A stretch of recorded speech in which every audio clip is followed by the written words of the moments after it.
Good day, here are today's top stories from the Pna Headlines.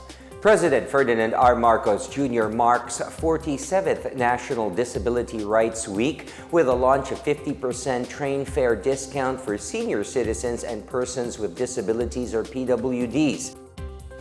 This morning, President Ferdinand R. Marcos Jr. led the launch of the 50% train fare discount for senior citizens and persons with disabilities at the MRT-3 Santolan-Annapolis Station along EDSA, Quezon City in observance of the 47th National Disability Rights Week. In his speech, Marcos highlighted that this initiative follows the earlier rollout of the 50% fare discount for students at the start of the school year. He emphasized that the new discount aims to provide essential support for vulnerable sectors with limited financial resources. The discount will benefit approximately 13 million senior citizens and 7 million persons with disabilities. The 50% fare discount is now in effect starting today, July 16. Yan ang mga grupong yan, mga estudyante, ang PWD, mga senior citizens ay talaga naman kailangan ng tulong natin dahil very limited ang kanilang income. Kaya naisip namin, ito ay maaari natin gawin upang tulungan ang ating mga commuter na PWD at yung mga senior citizen. The launch of the MRT-3 fare discount coincides with the start of operations for the newly integrated Dalian trains. In 2014, the government procured 48 trains from the Chinese firm CCRC Dalian Company, with deliveries completed in 2016. However, due to compatibility issues with the existing MRT-3 rail system, these trains were unable to be used until now. President Marcos Jr. announced that the necessary modifications have been made and the trains are now fully ready for service on the MRT-3 line.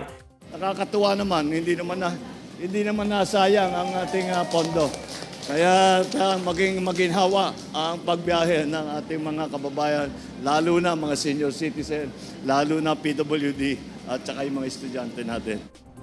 In a special announcement, the Department of Social Welfare and Development, or DSWD, is offering free rides for PWDs on the LRT2 from July 17 to July 23 in observance of National Disability Rights Week. According to the National Council on Disability Affairs, or NCDA, PWDs can take advantage of this offer during 2 time slots each day from 7 to 9 in the morning and from 5 to 7 in the evening. To avail of the free rides, passengers simply need to present their valid PWD ID.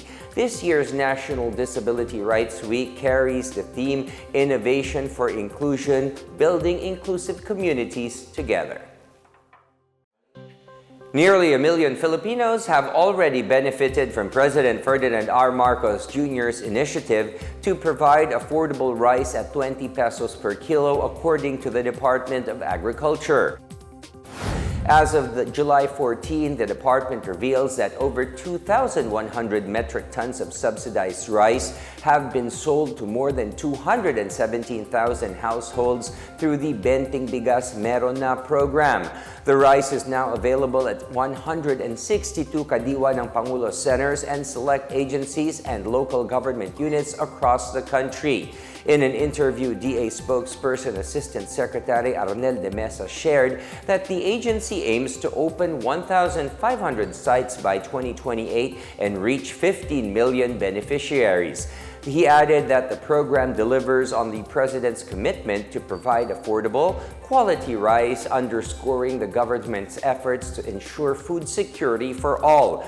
The Benting Bigas Meron Na program is open to senior citizens, persons with disabilities, solo parents, Pantawid Pamilyang Pilipino program beneficiaries, the Walang Gutom program, and minimum wage earners. The rice is supplied by the National Food Authority and subsidized by the national government and LGUs.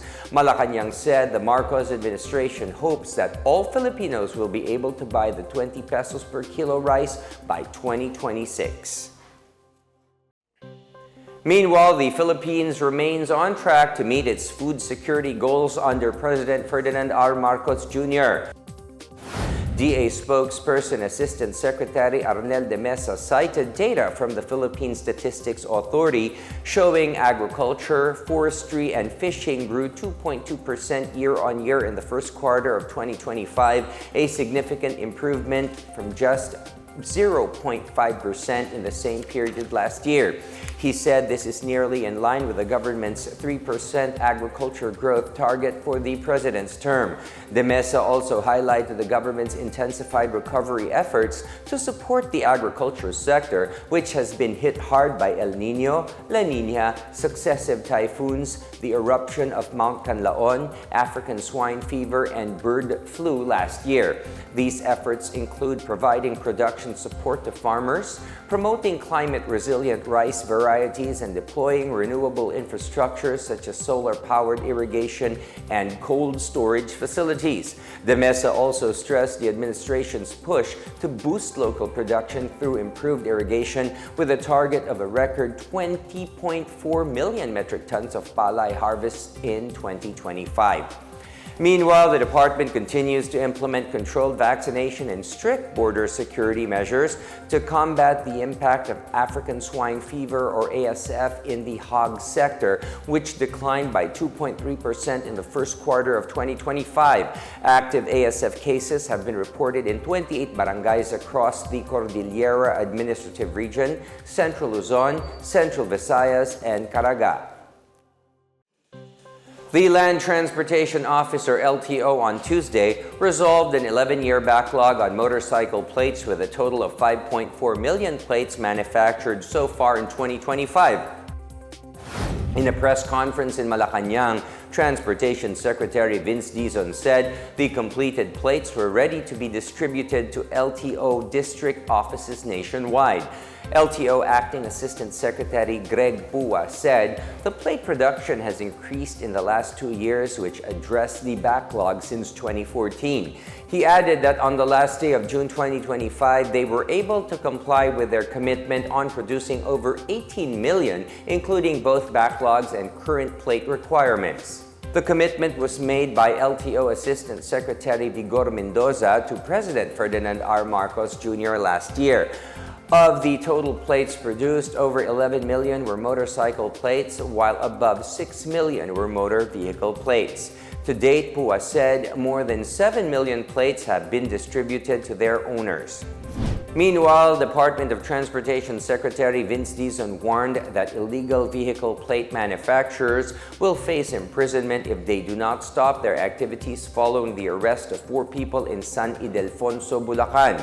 In a statement, Dizon said the recent arrest is only part of many operations against illegal plate producers. Para sa mga gumagawa ng ganitong kalokohan, no? Hindi namin kayo titigilan, no? Una pa lang to sa mga marami pa naming huhulihin at ipapasara at kakasuhan, no? At ipapakulong na mga gumagawa nitong ganitong mga klaseng illegal na activities. The 4 individuals were arrested in a joint operation of the LTO and Philippine National Police Criminal Investigation and Detection Group, or PNP-CIDG, on Saturday. Dizon said that fake plates are often sold on social media and cost around 1,200 pesos. He added that fake plates have significant differences with the original plates issued by the LTO, like having no security features like QR code verification. Those arrested are now under the custody of CIDG and are facing cases of violations of Presidential Decree 1730 and Article 2, Section 31 of the Land Transportation and Traffic Code. The operation is in line with President Ferdinand R. Marcos Jr.'s order to seize illegal plate makers, as many fake plates are used in different crimes.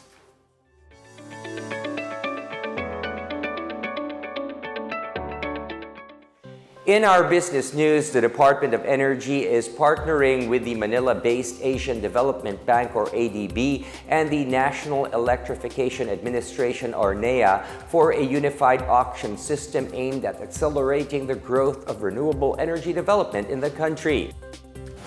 At the 15th anniversary celebration of the Philippine Solar and Storage Energy Alliance, Energy Assistant Secretary Maylene Capongcol said they are awaiting a detailed proposal and policy framework from ADB, which will serve as a transaction advisory for the initiative. This will be followed by the signing of a memorandum of agreement with NEA. Capongcol expressed optimism about the program, highlighting that the Philippines ranks second globally in terms of being an attractive renewable energy market. The government aims to boost the share of renewable energy in the country's total energy mix to 35% by year 2035 and 50% by year 2040. Currently, the share stands at around 22%. Capongcol also shared that there are 544 active solar projects across the country with a total installed capacity of approximately 2,435 megawatts. This includes roof-mounted, ground-mounted, and floating solar installations. Meanwhile, the Department of Agriculture's Philippine Rural Development Project, or DA-PRDP, is advancing rural infrastructure and agricultural enterprise development in Negros Occidental. The PRDP projects are jointly funded by the World Bank as well as national and provincial governments. These projects include farm-to-market roads, bridges, ports, and enterprises for poultry and swine breeding, production, among others. As of Tuesday, data revealed that the total approved funding for the PRDP's two main components has reached 1.9 billion pesos since the original loan began in 2014. This includes 19 infrastructure sub-projects and 18 enterprise initiatives. In a statement, Negros Occidental Governor Eugenio Jose Lacson thanked the World Bank for its ongoing support, underscoring the bank's critical role in bridging financial, technical, and institutional gaps. He also added that this development assistance is crucial for improving the livelihoods of rural communities and strengthening the capacity of local governments. And those are the latest and the biggest stories from the Pna Headlines. For more news updates, visit our website pna.gov.ph or our Facebook and X account, Philippine News Agency. You may also watch the Pna Headlines through the Philippine News Agency's YouTube account and via the News and Information Bureau website under Pna News. I am William Theo. This is the Pna Headlines, bringing you stories that unite the nation.